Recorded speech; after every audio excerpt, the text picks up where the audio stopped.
नमस्कार खवय्ये, ज्योतिष किचनमध्ये आपलं स्वागत आहे। तर आज आपण मिसळचा प्रकार बघणार आहोत। तर स्मोकी मिसळ आज आपण बघणार आहोत। बऱ्याच दिवसापासून माझीही खूप खायची इच्छा होती, तर थोडासा जुगाड करून मी आज ही मिसळ बनवलेली आहे। माझ्याकडे कोळसा नव्हता, तर मी त्यासाठी पुढे काय जुगाड केला आहे ते तुम्ही नक्की बघा। व्हिडिओ न स्किप करता माझी ही व्हिडिओ पूर्ण बघा आणि चला बघूया कशी बनवायची ते। तर चला त्याच्यासाठी काय लागतं आपण बघूया आणि कशी करायची तेही बघूया। इथे मी बारीकवाली मटकी घेतलेली आहे। बारीकवाल्या मटकीला खूप छान चव लागते। जाडवाली असली तर त्याला चव अशी बरोबर लागत नाही, त्यामुळे बघताना बारीकवाली मटकी आपण घ्यायची आहे। 2 पाण्याने मी हिला स्वच्छ धुतलेलं आहे आणि पाणी टाकून रात्रभरासाठी मी आता तिला भिजत ठेवणार आहे। आणि आता इथे आपण रात्रभर भिजत ठेवल्यानंतर मोड आणण्यासाठी आपण एका चाळणीमध्ये तिला काढून घेऊया। तर आता आपण बघूया मटकीला आपल्या कसे मोड आलेत। हे बघा काय सुंदर मोड आलेत मटकीला। तर आता आपण याची मिसळ बनवणार आहोत। अंदाजे पाव किलो इथे 250 ग्रॅम मोड आलेली मटकी घेतलेली आहे। त्याला आपण कुकरमध्ये शिजायला टाकणार आहोत। तर आपण कुकरमध्ये 1 शिट्टी करून घेऊया।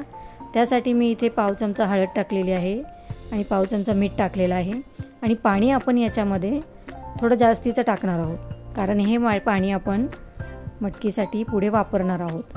त्यामुळे याच्यात पाणी मी 2 ते 2.5 ग्लास पाणी टाकलेलं आहे। कुकरला आपण याची 1 शिट्टी लावून घ्यायची आहे। पटकन शिजली जाते एका शिट्टीमध्ये।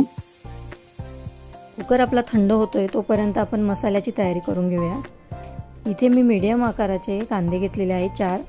तर हे आपल्याला मधोमध व्यवस्थित फोडून घ्यायचे आहे आणि मी आता हे कांदे गॅसवर भाजण्यासाठी ठेवते आहे। आणि एक अर्धा खोबऱ्याचा तुकडा घेतलेला आहे मी, तोही त्याबरोबर भाजायचा आहे आपल्याला।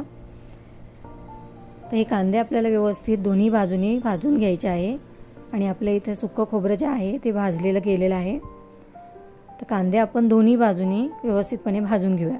ह्या प्रकारे आपल्याला भाजून घ्यायचे आहे। थंड होण्यासाठी आपण एका ताटामध्ये काढून घेऊया आणि अजून आपल्याला काय मसाला लागणार आहे ते बघूया।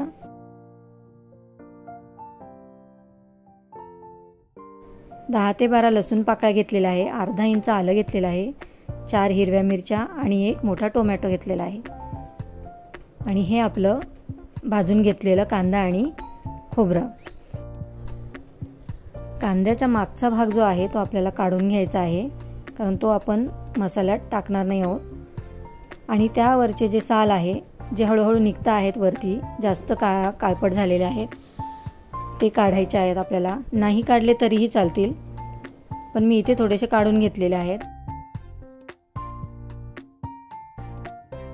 आणि इथे जो आपला न भाजलेला जो मसाला आहे तो आपल्याला तेलावर परतून घ्यायचा आहे।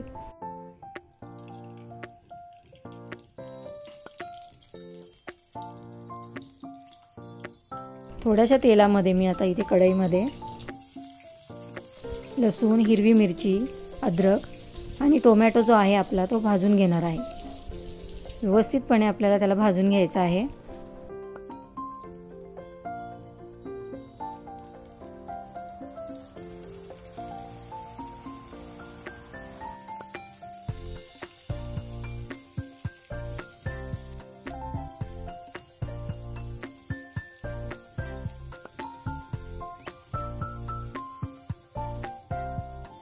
त्यामध्ये मी थोड्याशा कोथिंबीर जी आहे त्याचे आपल्याला काड्या असतात त्या टाकायच्या आहे। त्याने आपल्या मटकीला खूप छान चव येणार। तर हा आपल्याला व्यवस्थितपणे भाजून घ्यायचा आहे मसाला।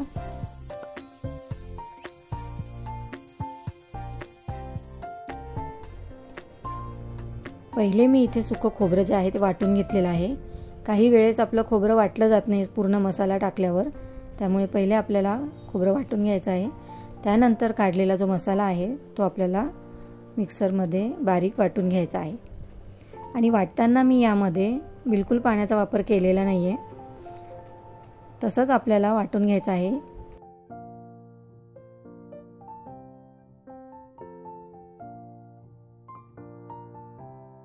तर हे बघा ह्या प्रकारे आपला मसाला वाटला गेलेला आहे। तर कुकरही आपला इथे थंड झालेला आहे। तर मटकी ही आपली इथे व्यवस्थित शिजली गेली आहे। हे बघा एक शिट्टी पुरेशी असते आपल्याला मटकी शिजण्यासाठी. आणि हे पाणी जे आहे ते मी आता वेगळं करून घेते आहे. हे पाणी नंतर आपण फोडणीसाठी वापरणार आहोत. आणि जी मटकी आहे ती मी एक साईडला ठेवून देणार आहे.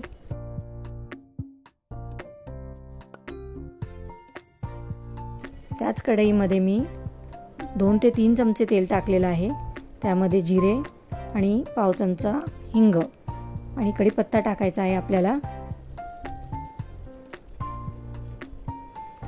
आणि आपण वाटून घेतलेला जो मसाला आहे तो आपल्याला तेलामध्ये परतून घ्यायचा आहे.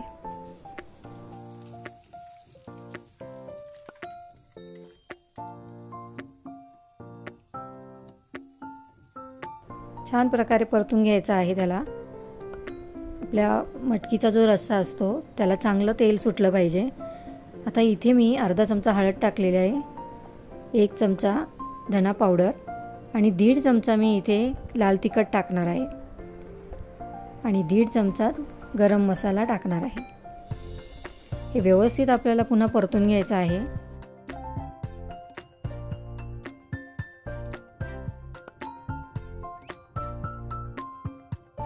थोडंसं गरम पाणी टाकून परतलं ना तेल खूप छान सुटतं आणि तरीही छान दिसते आपल्या भाजीला. तर इथे मी 10 मिनिटासाठी झाकण ठेवून पुन्हा बारीक गॅसवर परतवण्यासाठी ठेवणार आहे. हे बघा किती छान परतला गेला आहे आपला मसाला. यामध्ये थोडंसं पुन्हा मी पाणी टाकून परतून घेणार आहे. भाजीला नेहमी आपल्याला गरम पाणी वापरायचं आहे, त्यामुळे तेल जे आहे ते उडत नाही आणि तरीही खूप छान येते. तेल छान सुटतं भाजीला, चवही छान येते. तर आता आपण हे जे बाजूला पाणी काढलेलं होतं तेही त्यामध्ये आपण टाकणार आहोत.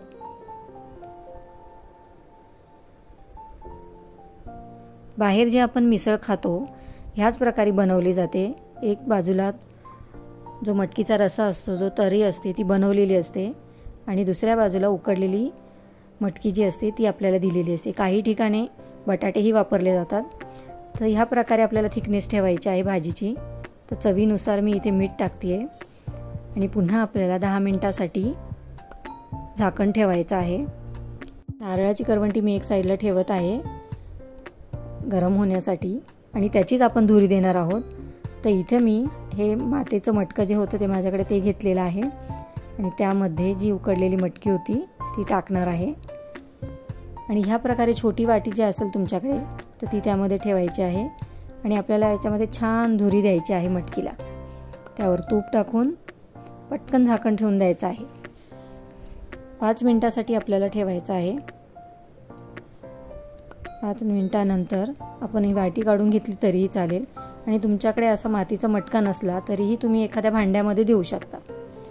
तर हे बघा दुसऱ्या बाजूला आपल्या मिसळची जी तर्री असते त्याला काय छान उकळी आलेली आहे आणि तरीही सुटलेली आहे. तर आता यावर आपण कोथिंबीर टाकून छानपैकी सर्व करूया. तर ही मटकी तुम्ही नक्की करून बघा, खूप छान लागते खायला. हे बघा काय छान तरी सुटलेली आहे त्याला. आणि एका बाजूला आपण ही उकडलेली मटकी. तर चला मग आता थाळीची तयारी करूया. एका वाटीमध्ये मी मटकी काढून घेतलेली आहे. त्यामध्ये मटकीचा जो रस्सा आहे तो वाटीमध्ये टाकूया. त्यावर फरसाण टाकूया. इथे एक छोटीशी फरसाणची वाटी. बाजूला आपण दही किंवा ताक घेऊ शकतो. ते लिंबू आणि कांदा ठेवूया. मस्त हिरवीगार कोथिंबीर आपण त्यावर भुरभुरूया. ते पाव ठेवते आहे मी आणि थोडीशी कोथिंबीर आणि छान कुरकुरीत पापड. तर इथेही झाली आपली छान प्रकारे मिसळ थाली. मिसळ जी खाल्ली नसेल कोणी असा एकही माणूस नाही, पण घरीही आपण चवदार मिसळ बनवू शकतो. तर ह्या प्रकारे तुम्ही स्मोकी मिसळ नक्की करून बघा, खूप सुंदर लागते. ही मिसळ आरामशीर 4 ते 5 माणसांसाठी होऊ शकते. पाहुणे आले तरीही तुम्ही पटकन घरी बनवू शकतात. झाली इथे आपली छानशी थाळी तयार.